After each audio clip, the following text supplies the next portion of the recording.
Welcome back na naman mga ka-adventure sa ating panibagong adventure today. Samahan niyo po ako sa ating pamamana na naman at maghanap ng pang-ulam. At ito na rin po ang ating huling video bago tayo nagpaalam sa ating gamit na camera. And ito na po ang ating last adventure na may underwater cam. Samahan niyo po ako sa ating adventure naman sa araw na ito. And what are you waiting for mga ka-adventure? Let's G!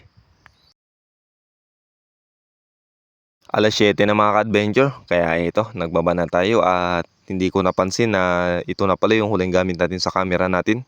At kung napansin nyo po ng mga recently video natin ay yun nga, lagi ko mo nababanggit na kung hindi siya biglang mag-blackout ay namamatay at ayun, naghang. So ito na pala yung huling sama namin ng camera na ito. And habang papalabas pa nga ako, napansin ko na kagad mga ka-adventure na nag-green screen na yung camera natin, pero tinuloy ko pa rin at nagbaka sakali pa rin tayo. So ito talaga yung captured niya na ito ay nag-green screen na ito mga ka-adventure, pero lumaban pa rin siya. And yun nga, nakakalungkot lang dahil hanggang dito na lang talaga yung itatatag niya. So ito, ngayon wala naman tayong magamit na camera at tiyagaan na lang siguro kung ano yung ganap, or tignan na lang natin mga ka-adventure kung ano yung pwede nating magawa. So dito papalabas na po tayo ng kantuhan. And ayun, once again, maraming salamat po pala sa lahat ng mga nag-sponsor sa atin, sa nag-sponsor ng camera na ito mga ka-adventure. Maraming salamat po. And maraming salamat kasi tumagal din ito ng almost 2 years sa atin. Ayan, nabili lang po kasi natin ito ng second hand, kaya ayun, sa pag-iingat-ingat natin ay tumagal din siya ng 2 taon. So dito mga ka-adventure, palabas na po tayo. And gusto ko lang po ulit magpasalamat sa inyong lahat sa patuloy na suporta at laging panonood sa ating mga simpleng adventure na ginagawa. Maraming salamat po sa inyong lahat. At dito, palabas pa lang tayo mga ka-adventure. At sinalubong natin itong malalaking alon. And ganito talaga yung sistema dito kapag norte ay lumalaki yung alon, pero kaya naman dahil hindi siya ganong kalalakihan. And after natin makalabas ay nag-warm up tayo mga ka-adventure. Dito lang sa may around 8 meters. Dito na tayo nag-warm up agad. At dahil nakabantay na rin naman yung katawan natin.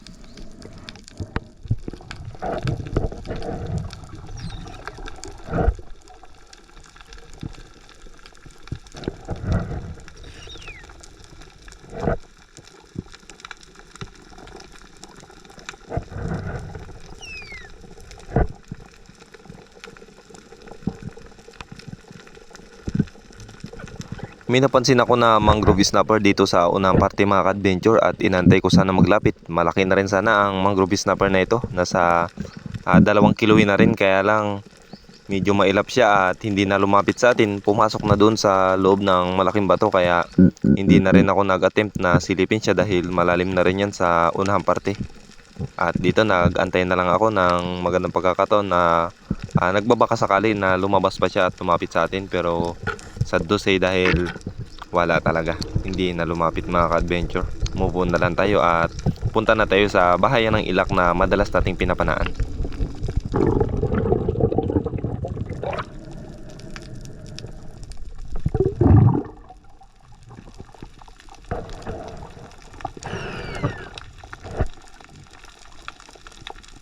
At dito mga ka-adventure, habang nasa ibabaw pa lang tayo ay may napansin na agad tayo na ilak, kaya nag-drop tayo dahan-dahan at hindi tayo masyadong magalaw dito. At ayun na nga, napakaamo nila mga ka-adventure. Mga bagong sampal siguro ang ilak na ito, kaya hindi tayo nagmadali at kinuha natin yung perfect timing para mapana ang mga ilak na ito. Ayun, umikot pa sa bato at dito nag-drop lang ako at inintay ko na lumapit dahil lalapit talaga ito mga ka-adventure kasi may curiosity ito sila eh. Ayun, tumalikod pa at nung pagbalik dito talaga mga ka-adventure, once na lumapit ito kailangan ma-sure na mapana mo na dahil hindi na ito harap ulit. Ayun mga ka-adventure, tinamaan natin, nice one. At nakabuhay naman tayo sa araw na ito, kaya lang pinasok niya sa bato kaya hindi natin nakuha agad at umangat mo muna tayo.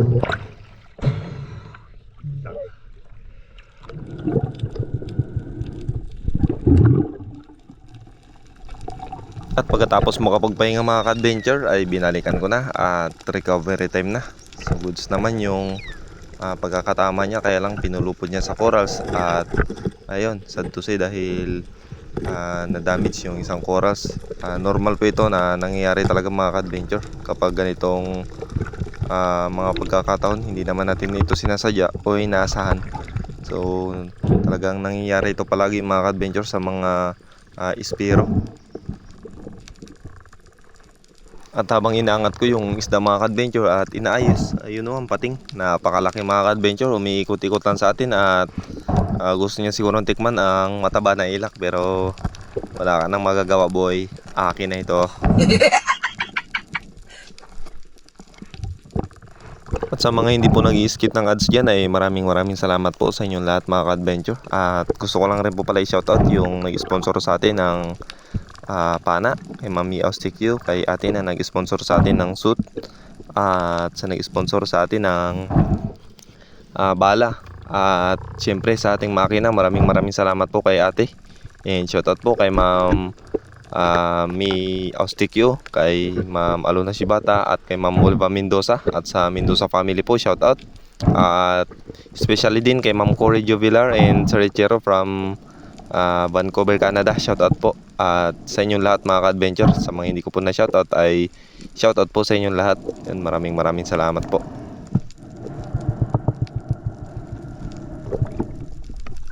At dito mga ka-adventure, nakakita tayo ng surahan. At matagal na itong surahan na ito na nakikita natin, hindi lang natin natitira dahil wala tayong flashlight dati. So ito, finally meron natin magamit na flashlight, kaya may pagkakataon na masilip natin ang surahan na ito. And I want to say shoutout din kay Bro Pain Expert One Life History. Maraming salamat sa napakagandang flashlight bro, at finally magamit ko na rin siya sa day hunting and night hunting natin. So ito yung buhay naman no, sa araw na nakapana tayo ng surahan sa flashlight na ito. At dito mga ka-adventure, sinisipat ko siya at ayun nga, pumabanti sa unahan. At ang ginawa ko, pinag-predict ko na lang siya at in-estimate, at ayun nga, natira natin mga ka-adventure. Akala ko dito hindi siya tinamaan dahil walang response at hindi gumagalaw yung line natin, pero ayun, tinamaan pala at sobrang ganda ng patama natin mga ka-adventure. At pag angat natin ay nagpahinga lang tayo at syempre at binalikan agad, at ang sa ganun ay makuha dahil yung pating nandyan lang sa palibot mga ka-adventure. At medyo malalim na rin ito mga ka-adventure para sa akin dahil nasa 12 meters na rin na ito kung hindi ako nagkakamali. 12 to 13 meters siguro yung lalim nito. At yun nga, solo dive tayo, hindi tayo masyadong nagkukumpiyansa talaga dahil mahirap na, safety first. May huli man or wala, ang mahalaga buhay tayong nakauwi. Yun lang yung isa sa pinanghahawakan ko palagi mga ka-adventure kapag namamana.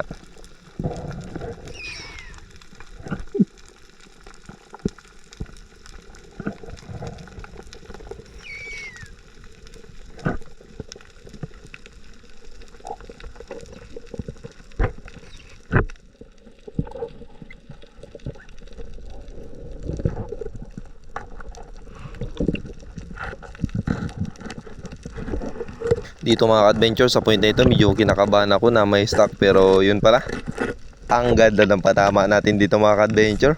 Barbecue ang surahan na ito, kaya pala hindi siya masyadong nakapalag dahil tago sa bunganga, at talagang napakaganda yung patama natin sa pagkakataong ito. Ayan o, ito na pong ating ikalawang isda at ang ating huling adventure na may underwater camera pala, dahil pagkalipas ng isang oras na pamamana after nito ay wala na, nagpaalam na talaga yung camera natin at nag-blackout na mga ka-adventure. Ihaw, grabe taba dito mga ka-adventure oh. Yung tiyan talagang napakalobo. Salamat sa Diyos.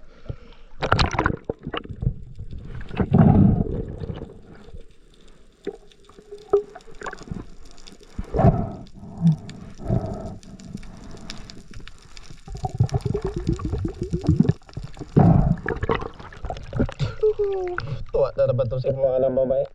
Try ka. Mga ka-adventure, may mga local espero din pala dito. Yan o. Mga ano, tagbano kung tawagin sa amin. Mga mamaw dito.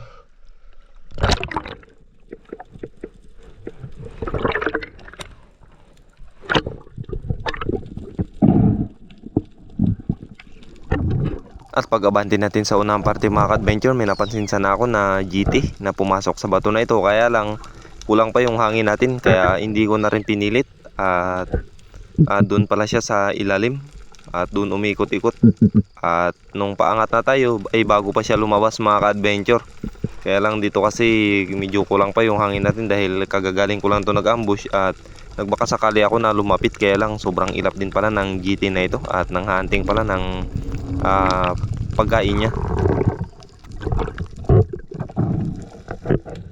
May napansin ako na ilak na pumasok dito sa malaking bato na ito mga ka-adventure. Ang laki na rin sana ng ilak na ito. At dito pala tayo nakapana din dati ng lapu-lapu na oversize. So dito sinilip ko siya at ayun lumabas mga ka-adventure. Kaya lang sumablay tayo sa pagkakataong ito at pagkatapos nito mga ka-adventure ay dito na rin nag-blackout yung camera natin at hindi na talaga siya nag-open mga ka-adventure. So ito na po yung last video na na-captured ng GoPro natin na ito. At pagkatapos nito mga ka-adventure ay umuwi na rin po ako at nakadalawang oras din tayo na ikot-ikot dito sa area at hindi na rin tayo nakadagdag kaya umuwi na rin tayo mga ka-adventure. Kararating lang natin so nandito na tayo. Hindi natin nakapag-video ulit dahil wala na talaga. Hindi na siya lumingas. Namatay na mga ka-adventure. Goodbye Philippines, Manila na ni. Yan yung surahan. Ito na. Dalawa lang yung nahuli natin today mga ka-adventure. Yan. Surahan na nakuha natin. Tapos yung ilak mamaya hapon.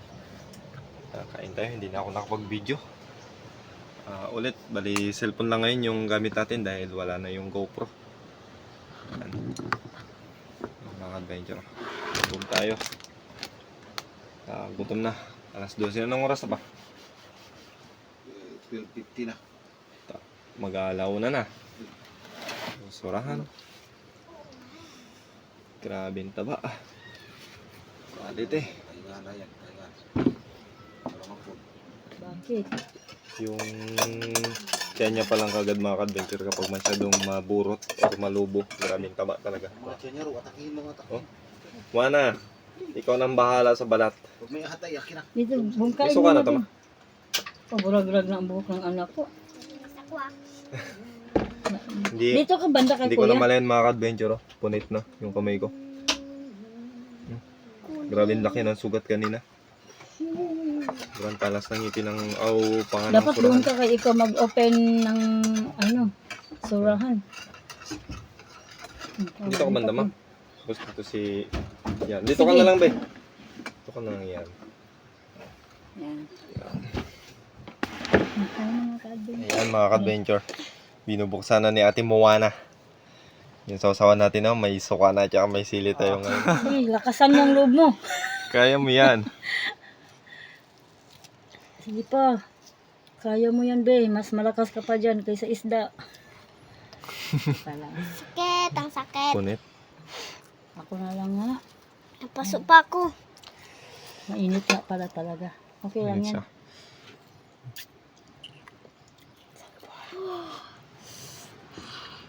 Saan ang plato ko? Grabe. Masalo na lang tayo, ma. Look, ayoko. Salo tayo. Salo. Ubi ko na natin yan. Grabe yung taba niya mga kadme. Chibog. Ang Kain. sarap, pero... Chibog. No!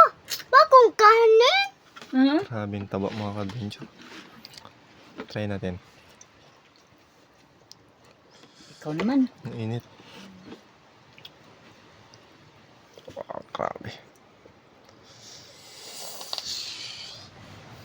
Yeah. Kuya, ipakita mo din ako.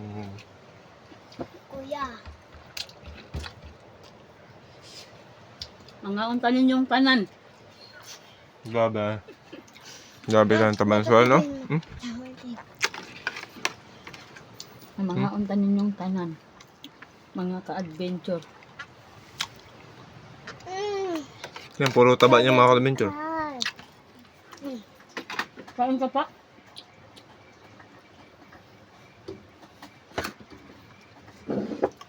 Marami pang similya dyan na ng surahan.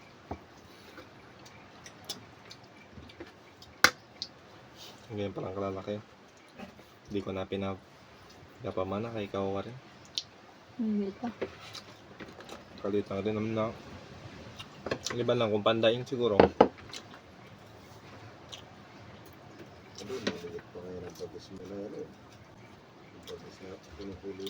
Ngayon, Nagpili lang talaga kami ng malalaki.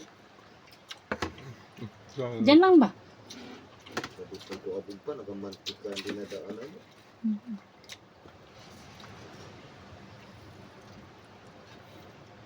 Noon talaga, masabi ko tayo na malaki kasi nabutan ko pa yung iba dito eh. Pinapana pa akong 2 kilo. 2.4. Yung inaswat ni Mana. Isa sa may bahuran nakapayawalay dito sa Agi. Tagdalawa nakikita ko noon na grabe na laki. Pero may isa pa dito. Sarap na brad rin eh. Mga 3 kilo na siguro. Yan? Grabe lapad. Daan-daan lang. Chicken soup. Dyan kayo nagabahay? Kahit saan lang yun ang bahay niya. Minsan dyan sa Kanyugan kung makita, grabe yung lapad. Minsan dyan kila Lolo Vincent. Baka tatay na yun. Marami pa eh, boys eh. Madami pa siguro, baka dyan lang sa mga bahura-bahura ba na ano, ulak, na hindi naabot. Oh, oh. Ang taba niya. Hindi pa lang ganito ka. Wala pa ang sarap. Taba. Pakita mo ang ulo mo pa. Kaya pala. Sabi mo, pakita ang ulo. Kaya lang. Busog man ako. Ah! Pwede ko muna, hindi ka Eh, grabe sakit. Sa kamay.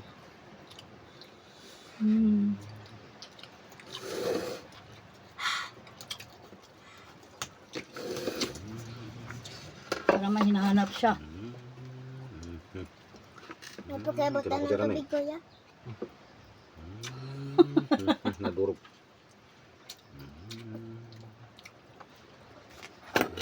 Mm.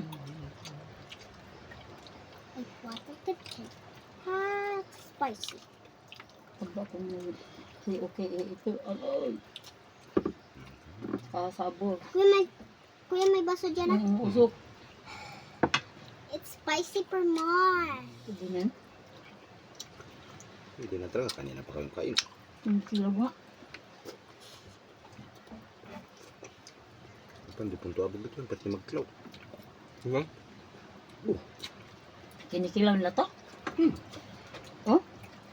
So that's all for today mga ka-adventure. Maraming salamat po sa inyong panonood at update na lang pa ako kung makapag-adventure pa po ba tayo ulit. And kita-kits na lang po ulit tayo sa ating mga susunod pa na adventure. Maraming salamat po and God bless sa ating lahat. Let's G.